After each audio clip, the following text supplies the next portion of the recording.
hello, New Haven, and welcome back to Arts Respond on WNHHLP 103.5 FM New Haven. If you've been chilling with us for like the last 4 minutes, thank you for hanging out with us and staying here. This is community radio at its best, so we had a little audio snafu. Harry Droz, who is the man behind the magic, worked it out. Harry, we're always so grateful to you for everything that you do. So, if you don't know, now you know. I'm your host, Lucy Gellman, and today I am so excited to be here with author and like Renaissance woman. We can talk about that part too, Tara Elroy, and we are talking about her love and disaster trilogy, Haven, Harbor, and Hope. Hope is one of the books that we will be talking about, and that is coming out next month in December of 2023. Tara, welcome to Arts Respond. I'm so happy you're here. Thanks, Lucy. I love chatting with you, and I'm always happy to chat about fiction, activism, and hope. Yes, yes.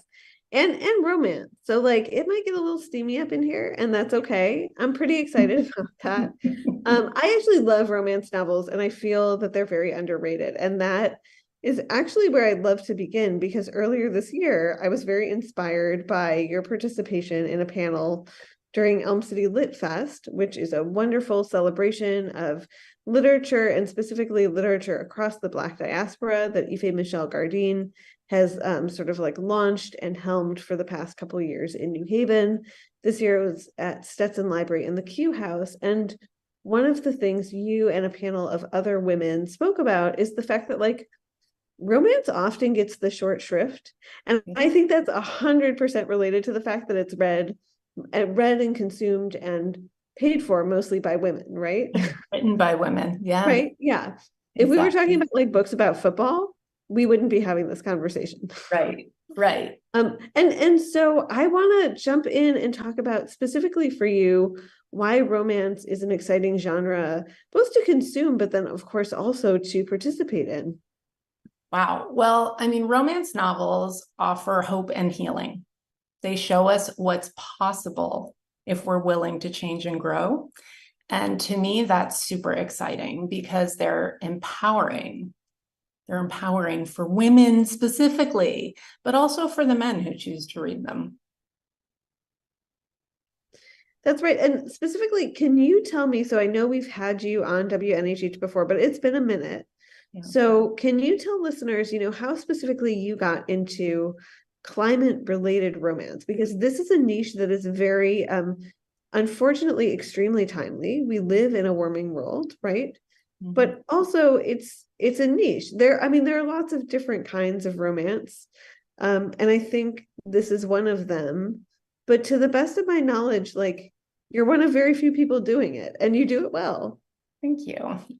Yeah, it's because I spent 11 years as a journalist, and I was covering mostly environmental issues, mostly related to agriculture, but I also covered electronic waste and composting and a variety of other things. And I also really love love stories and love chick lit and rom-com movies. And so at some point, it just occurred to me that I could merge these two passions of mine and actually maybe reach a bigger audience. So that is one of the things I want to talk to you about, and something that I think you mentioned during Lit Fest earlier this year. For better or worse, I would say for worse, a lot of folks are not ever going to read that article in that peer-reviewed journal, or even if it's not a peer-reviewed journal, even if it's a mainstream publication like the New York Times, like the Washington Post, even if you're able to read something without a paywall. I've heard from so many people like, oh, it's too much of an inconvenience, or it's too much of a heavy lift, which as someone in the media, like it also kills my spirit a little bit, right? Just to think that maybe people aren't reading. But so I'm wondering about this question of reaching a wider audience. Did you feel a sense of urgency when you were writing as a journalist? And then realizing that maybe folks were not reading this reporting that you were putting your whole heart and soul into. Yeah, I mean, I did. However, at that time, I also felt like we had more time. The scientists who I was interviewing were saying that things would get really bad by 2050. And this was 2015. So when I was I mean, I started as a journalist in 2007, but I was having like more of these climate conversations in 2015, 16, and 17. And so it just seemed like we had more time. But by 2000, at the end of 2017, moving into 2018, I realized that I had to reach more people faster if I could. And for you, like how are you? Because I will say part of these books, and we'll get into the trilogy specifically, um, like there is a sense of fear, and there should be. Like climate change is scary, y'all. If you haven't gotten on board, like get on board with that because it's very, very scary and it's affecting New England among like I was going to say many other places, but the entire world, Yeah, right? totally. The world is literally on fire and No one is also immune. figuratively on fire. Yeah. Um, but the books also have humor and they have hope, and I'm not just saying that because it's the title of one of them. And they have romance and they have sex and they like these people live full lives. They don't just cower in fear. And so I'm wondering sort of where you're able to place yourself within this like a scary and warming world, and then where you're able to then place your characters. Because if you're not okay, your characters aren't going to be okay either, right? Yeah, I mean that's probably true. But in terms of, I mean, I think if I am hearing your question correctly, you're basically saying like, how do we move through this scary time, and how do we do so and keep our heads up instead of cowering and huddling under blankets. And listen, you know what? Sometimes that is what you need to do. Like take a day and lie on the couch. But then you come back because you realize that cowering and fear isn't going to change anything, right? So the crucial thing for me, I think, is we can take our power back. And that's what I encourage people to do. That's what I hope my books encourage people to do.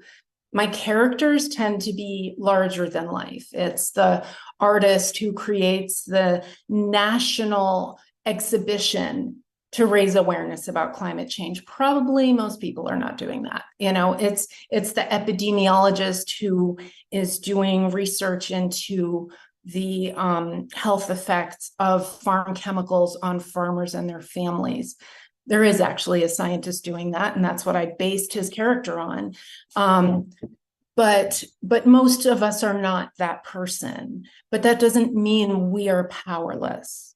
We can take our power back in many, many ways. And I've actually posted just this week on my blog, girl, take your power back. And it's not an exhaustive list, but it's a start of ideas for you, viewer, you, Lucy, and me, to remind myself to act. These are things that I can do. If I'm not already doing them, these are things I can do. These are new things. These are things I can keep doing. So I would encourage everyone to take a look at taraelroy.com and look for that post, Girl, Take Your Power Back. So Tara, let's get into the trilogy itself. I have heard a little bit about your writing process, which includes a rowing machine, if I'm right. Yes, it does.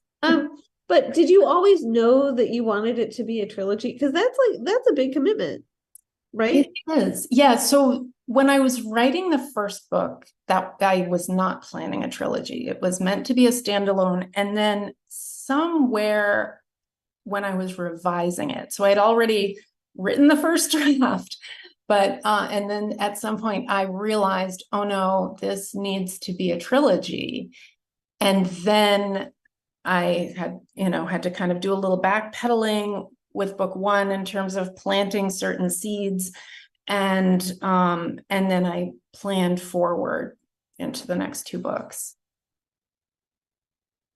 And talk to me about your process. Oh yeah. So I mean there's kind of the two part. There's the overarching process, which is, an idea comes, I think about the characters, I research the science mostly because all of my books have real science in them. Any science that you're reading in my books is accurate. And based on interviews with actual scientists of varying types and lots of reading and other things.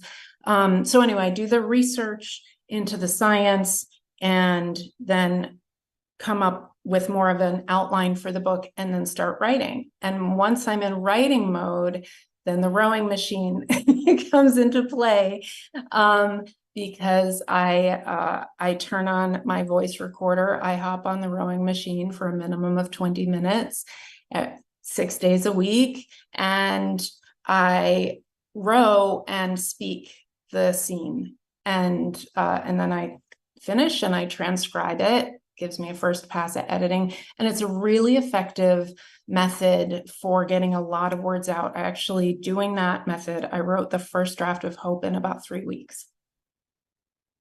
So yeah. That's pretty great. Yeah, I mean, and then I spent months revising also. But of course, yeah.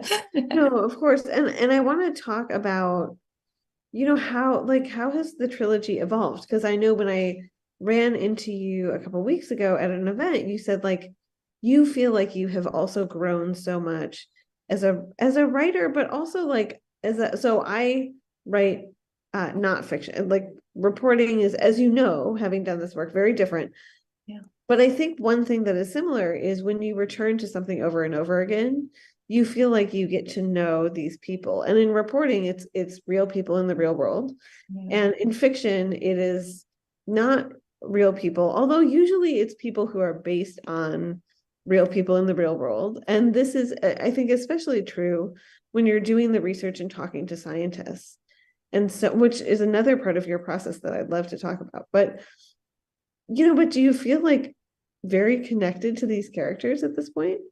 Well, I do. And it's funny because yes, they're based on real people, but no, they're not. Like Josh, who's the hero in Hope, all of his work is based on the work of a Stanford chemist named Eric Apple. And he created a real wildlife prevention solution that actually works. I have seen it work on video. It is being used in parts of California. So that is real. I would hate for anyone to read my book and think that Eric, whose science I took and whose scientific method I took, is like Josh as a person, right? So, I will ask questions like I did ask Eric, what's your friend group like? Because I wanted to know, is he, like artists, it seems like we hang out with a lot of artists. And maybe that's not always the case. Maybe that's just here, but I do feel like we kind of seek each other out. If you're working in a lab, obviously you're hanging out with scientists all day, but then is that who he's hanging out with at home? And he was like, no, my friend group is really eclectic, and my wife is not a scientist, whatever, all these things. So that's as far as I went with his personal life. I wanted more when I'm researching a character. I want more to get a sense of how does someone in this field think about things? How do they view problems? What kind of language do they use? Because we do tend to bring certain phrases and words from our work lives into our just daily conversation because we're used to thinking that way. So that's what I'm looking at. But then Josh, the character who cheated on his girlfriend, I have no idea about Eric's marriage. I don't want to know. So those are very different. Right, of course. And also thinking climate change is so big. And I think that's one of the reasons it's so scary. And each of the books in your trilogy sort of takes place against the backdrop of a different aspect of climate change. Yeah. And so I'm wondering if you can talk about that, and Hope specifically. Am I spoiling anything if I say a little bit about it? So I mean, it depends on what you say, but I think not a little bit. If you say a little bit. So Hope specifically takes place against the backdrop of the California wildfires. Exactly. Yeah. And I think that for us in New Haven, and obviously like you could not have planned this when you were writing, but I think for us this year, if not before, was really a wake-up call, because in I think June, July, we had the scary hazy sky for days because of the wildfires in Canada. And so seeing how climate change impacts the world, and you might not be worried about something happening over in Alberta, but whoopsie doopsie, suddenly the wind, like the wind is going to have other plans. And we are kind of like on this planet together and we have to share it. So I'm wondering how you chose different aspects of climate change to focus on in each of these novels. That is a great question. And so it requires me to think back years, which, but so Haven, the disaster, and it's called the Love and Disaster Trilogy because each book features a climate disaster. And then, of course, love in the midst of disaster. Love is your haven, harbor, and hope, hence the names for the books. But Haven features a superstorm. And, honestly, I don't remember why I chose that particularly, but I think it had to do with because much of that book takes place on a farm. And I had spent so much time with farmers and ag researchers learning about the things that devastate a farm, that made sense for that book to talk about agriculture and regenerative agriculture in the context of a love story, in the context of a climate disaster. And then somewhere along, so that was 2008 and 19, I guess, when I was planning and writing that. And then when did I publish it? 2021. But then also in 2000, so then when I started thinking about the next two books, I went to a conference at Columbia University, and the whole theme of the conference was managed retreat, meaning how do we plan to safely and as least dramatically move people away from the coastlines where they are in danger, right? And so at this conference, which was 2 or 3 days. I remember I stayed in New York for it, so it must have been 3 days. At this conference, there was a panel talking about Louisiana and the Louisiana coastline, and the first climate refugees from the United States were from Ile-de-Jean-Charles, Louisiana. So I became fascinated by that and fascinated by the idea. This is the one book that doesn't have scientists as main characters. There's a doctor and there's a family therapist who specializes in disaster resilience. And I became fascinated by that because on that panel, people were talking about the burnout that people in the helping professions feel in areas like Louisiana, where they have been hammered over and over and over again from, at this point, like almost 2 decades, with increasingly more traumatic storms. So I went down thanks to Eric Epstein and Karen Gilvarg. I got to go to Louisiana, stay in their home, and do my research there. I drove out to Ile-de-Jean-Charles. And what's crazy is that when I was doing the final edits on the first draft of Harbor, which is the book that's set somewhat in New Haven, but mostly in New Orleans, as I was doing the final edits on the first draft, I was like head down, not paying attention to the news. And then when I emerged, I discovered that Hurricane Ida had destroyed Ile de Jean Charles. It's gone now. So that was pretty astounding for me. It's not that I couldn't have predicted it, but I could not have predicted the timing of my work coinciding with that.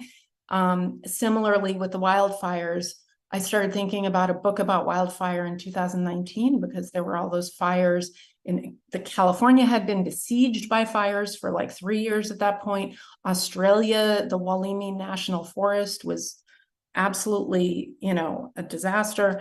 And I was trying to get to Australia to research, but I needed grant funding and I did not get the grants to go.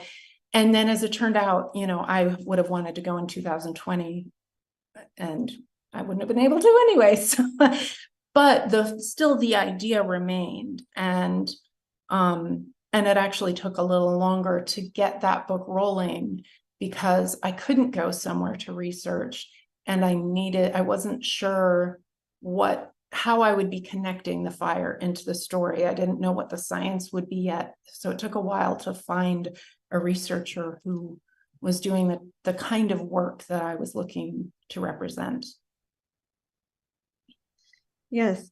So let's also get into hope and your work on hope. And it's funny because when we were off mic, you said the concept or the book, and I was like, let's talk about both. Yeah. But the book specifically, and this couple at its I want to talk about the couple at its core. Yeah. Yeah, Josh and Celeste. I love them so much. I love all my characters. They're like family. They're a little bit me, a little bit people I know, a little bit whatever. Yeah. So what would you like to know about Josh and Celeste? So I don't want to give too much away because I'm a big fan of people being surprised when they pick up a book and they read literature. But I would love to talk about how they were born in your, like how these folks come into being, and then also how they balance. And one thing, so I'm in the process of reading a proof of this book, and one thing that like is so it's scary because again, climate change. I know I keep saying climate change is scary, y'all, but it is. Yeah. Is how sort of almost like commonplace the fires seem to have become, which we know is the reality for a lot of people who are already living with this, right? Right. But it's like, oh yeah, there's ash on my skin, and it's like, well, no. Right. I think at one point I was like, no, when vocally when I was reading the book, and so also balancing all of those things and how you can be living in this time of total climate crisis and then also like second guessing your decisions you've made to like maybe impulsively send a letter or or or like thinking about people on your research team at work and balancing all of those things right at the same time. Yeah. So, and just out of curiosity, how far into the book are you? It'll help Not me. that far. Okay. It was my goal to read the whole thing, and that didn't. I am growing a human, like for what it's worth. I just want to say I haven't been sleeping, Oh, and so that's fine. It's okay. yeah. It's good Yeah. practice. I didn't expect you to actually read the whole thing before this week anyway. I didn't even know if you would have time to open it. So, I like romance though. Like you've got that working in your favor. So yeah. and I think everyone should read your books, by the way, just like shameless plug. Yes. Yay. Read my books. Thank you, Lucy, for saying that. Yeah. So, I mean, look, I'll give like the kind of the basic rundown of it for people. So here we go. Hope, Love, and Disaster, Book 3 is an angsty second chance redemption romance set against the backdrop of the California wildfires. His betrayal set their relationship and their lives ablaze. Desperate for its second chance, Josh is determined to become the man Celeste deserves. All Celeste wants is to escape wildfire country and the man she wishes she could stop loving. Can love help them rise from the ashes? One reason we read romance is we know the answer is always yes. And we need that. I mean, that's partly why I can write these books. It's why people come to romance, because you can experience this really wild, painful sometimes ride with two characters, but you know at the end they will have their happy moment, their happy connection, the happy ever after, right? Or the happy for now.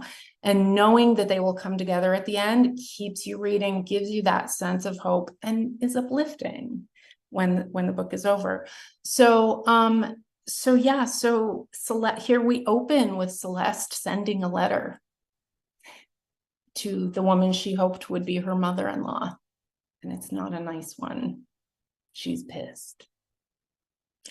And then she regrets it. And she immediately regrets it. Like, plop goes the envelope, and then she is like, oh my God. And yeah, ash is falling on her skin. This is one of those weird details that I learned from watching YouTube videos about people who were living in these areas with the fires going around. And then I had Eric, the scientist, read all of the chapters where there was any sort of reference, one, to his science, but two, to hiking in the mountains in California at this time. Is it realistic they're going to be, ash is going to be raining down? Is it realistic that? And he just, he's like, yep, looks good. Yep. Oh no, fix that. Huh. Well, and I also want to say, like, Celeste is really relatable. Like, how many times, or maybe that was just me, like, how many times have we done something impulsive and then thought, oh, I shouldn't have done that? Yeah, I mean, that is definitely something that I I felt like was relatable too. And I have gotten that sense from other, beta readers and things. So I'm sorry, I went off on a tangent. You had a more specific question that I think No, I would love to know just about how your characters are born. And so you talked a little bit about this, but yeah, I mean, they're born in so many different ways. Sometimes it's like a phrase comes to me, like a line of dialogue comes, and I'm like, oh, who would say that? Like, why are they saying that? Sometimes it's a scenario. I encounter someone in real life, and or I watch people in real life, and I have this, like, I play it out in my head, like, oh, if this were a meet cute, then what would happen, and that can be really fun. With Josh and Celeste, I think with Celeste, I was thinking about women feeling imposter syndrome, and I had experienced infidelity myself, and it was excruciatingly painful. I couldn't eat for months. I couldn't sleep for months. And I mean, I forced myself to eat, but like, I didn't eat a normal amount of food. I just couldn't. And I started looking for romance novels that dealt with this experience of going through infidelity, wanting to work things out with your partner. And I was having trouble finding any, but I found two, and they had been written decades ago. So there were certain things, that just didn't resonate. But what was bizarre to me was that there was the same scene in each book, which you'll know when you get to it, when you're reading the book. So that's all I'm going to say. But this particular scene was something I experienced, and to read it in the first book just felt so validating of my experience. And then to read it again in another book written by someone somewhere else a decade or two later, it was like, wow, okay, this must be a thing that happens. And that was when I knew that I had to also write a book dealing with this.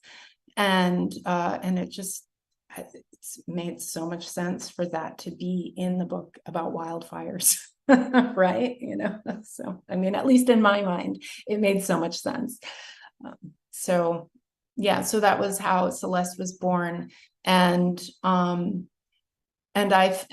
had this feeling of like, geez, how can I write romance novels when this is happening in my relationship? Like, what right do I have?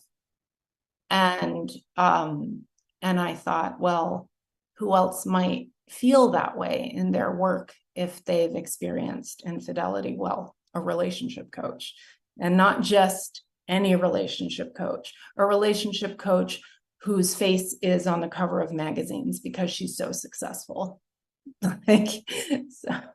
And there's also this irony there of like that is also very relatable. And I am clearly not a relationship coach. You don't want me to coach you on your relationship, y'all. Like if bad things would happen.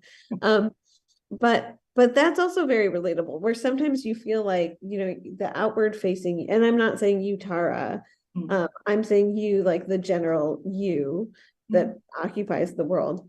Sometimes I feel that I have to project this image of like I have it totally together, and then my life is like falling apart, right? A little bit, Yeah, or maybe a lot of it. yeah, maybe a lot of it. Yeah. So I think that is also like your characters are fun and relatable, and then also living through this very like horrific moment that is unfortunately upon us. It is. And I think, and you asked earlier, like, how is it that I can write characters who are living full, rich lives in the midst of these terrible things happening? And I mean, I can write those characters because that's real. There's emotional truth there. And yeah, I'm a big fan of Esther Perel's work. And that's something that she was talking a lot about in the first year of the pandemic, that like there's something called disaster arousal, where if you're in the middle of like a horrific disaster situation, oftentimes that can bring like a sexual charge, and you want to be physically intimate with someone. And I don't actually remember why that is, but it is a real thing. So again, that like just fits so nicely into a romance novel. Yeah, And that's true. I mean, I remember the New York Times running a piece, I think, on all of the babies that like the timing coincided with Hurricane Sandy. yeah. And so I think there is some, and like we are mammals, right? We're animals at the end of the day. Sometimes people don't like to talk about that, but I think there is something about like the world is on fire. Let's, let's like be mammals, right? Yeah. Let's do like bunny rabbits and a little bit. So I was like, can't use certain words because of the FCC. So I want to shift just a tiny bit, but still talk about hope, both the book and the concept. So Tara, we know, and you've mentioned this a little bit in this interview, that the best writers are also voracious readers. And I love that on your website, you sort of have this like virtual bookshelf that people can look through. And also just like shout out to the fact that Bell Hooks is chilling with like Adriana Herrera and Bev Jenkins. Like it's a great sort of mix of books too. You've got a really nice balance. So I want to talk about the authors who inspire you to keep going, because I think all authors, maybe this is just me, I think all authors and writers have days where like they're like, this is it. My bandwidth, she is finite and she has fizzled out. And so who are the writers that keep you going? Oh, wow. Well, right now I'm reading Alyssa Cole, and I don't know, have you read her work? Okay, yeah. So the first book that I read of hers was set during it's like an underground railroad book. So very different feel from the books that I'm reading now. But her writing is beautiful.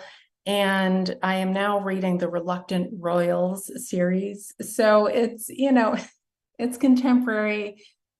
And she is so funny. I mean, I was listening to it in the grocery store yesterday. Someone actually came up to me and was like, "Can I have what you're having?"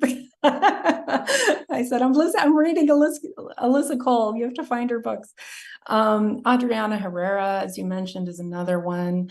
Sarah McLean is huge for me. It's funny because I don't gravitate toward historical romance, but I love her writing, and I love the way that she thinks about story. In fact, she wrote 2 redemption romances, not dealing with infidelity, but other ways that the men had just totally bungled their relationships. And actually, no, one did, there was infidelity, but it was beyond that.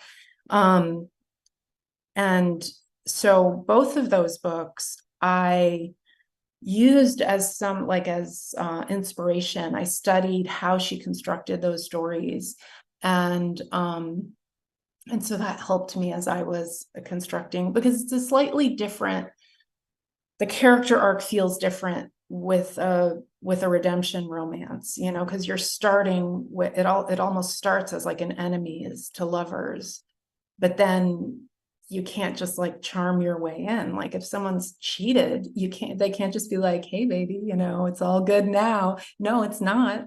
No, bye-bye. So I learned from her.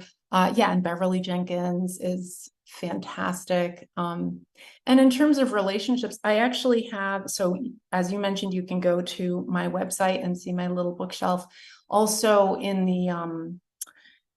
the author's note at the back of Hope, there are a list of resources. So if anyone is experiencing, relationship difficulties, whether it's infidelity or something else that's just causing a lot of pain, I definitely encourage people to get help. And I have some resources in the back of the book in the author's note. But Terrence Real wrote a book called Us that I just think is fantastic. Yeah, and he offers a course. It's really quite good. So I also want to ask you, how do you practice? So you're an author, you also do some writing coaching and teaching around writing. You're also a mom, you wear a lot of hats, right? Yeah. How do you practice self-care? How do you take care of yourself in this world? Yeah, it's so crucial, Lucy. I practice yoga every day. I meditate every day. Those are the first things I do once I'm half awake. And I exercise, rowing. I take a lot of walks. And when I can, I combine the things like rowing and recording a scene, right? So, or I'll record while I'm walking. Because it's super important to take care of yourself. It's you're worth it. You deserve to feel good. You deserve to have health and well-being. And I believe that when we do that, we are more able to be available and caring to the other people in our lives, whether it's for, the cashier at the grocery store or the beloved person we're sitting across from at the dinner table. I love that. And as our time together is winding down, I also want to say, what are your discussions with people like when you're talking about obviously this trilogy and about writing, but also about just existing, right? Existing in this world where I feel very lucky you are a New Havener, and we live in a really special community where I think we take care of each other, and that isn't always the case. Yeah. But what are your discussions like with people when you're talking about just existing in this world and hanging on in this world? I mean, wow, that's a huge question, Lizzie. Sorry. Yeah, you have 4 minutes. Geez, okay. Sorry. Yeah. I mean, I think, I encourage people to take care of themselves. I talk about how I do. I depending on who I'm talking to, you know, I may be more or less vulnerable about what's going on in my life. I've definitely had some very challenging situations this year specifically. And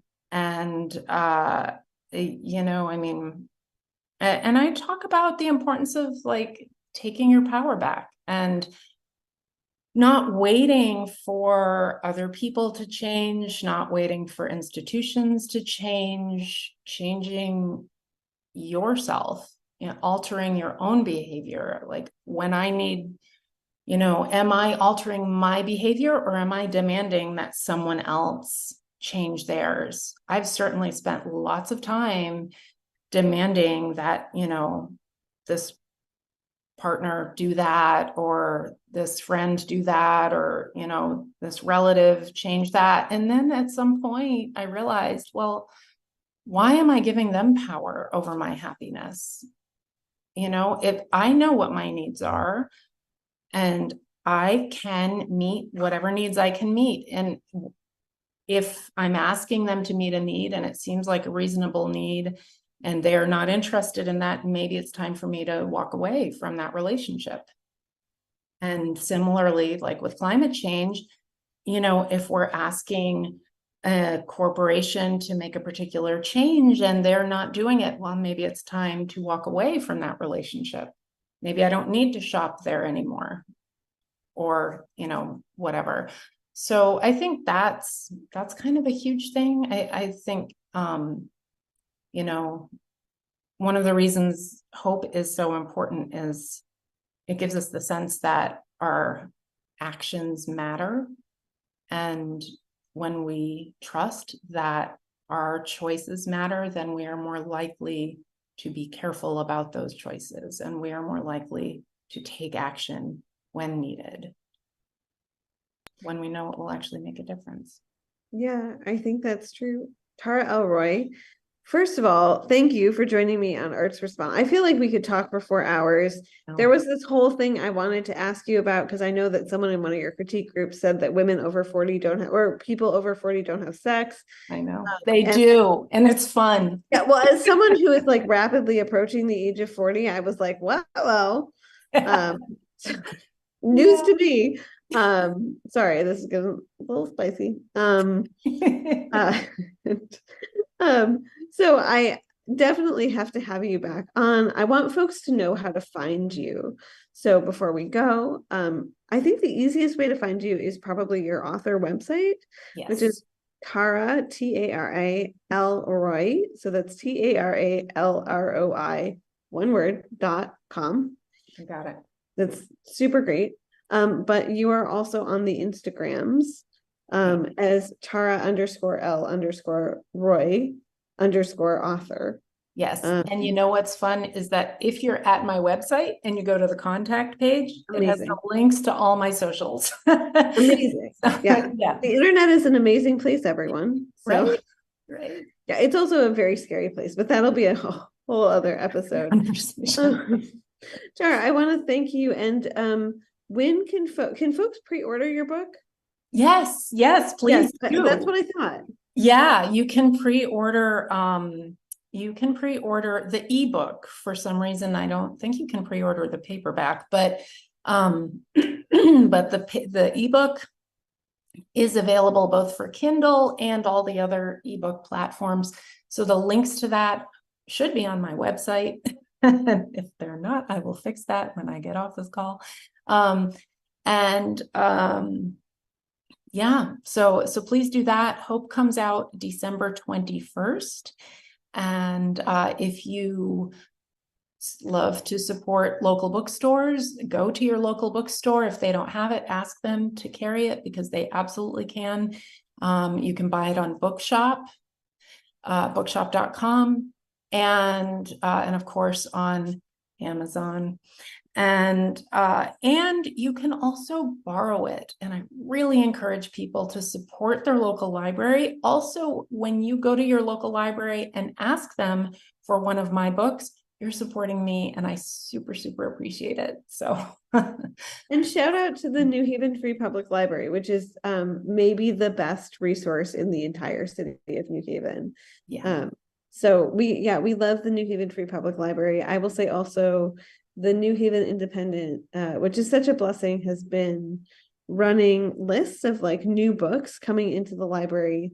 Nice. And so, which is really, really cool. It's something that they just started doing, I think, like 2 months ago.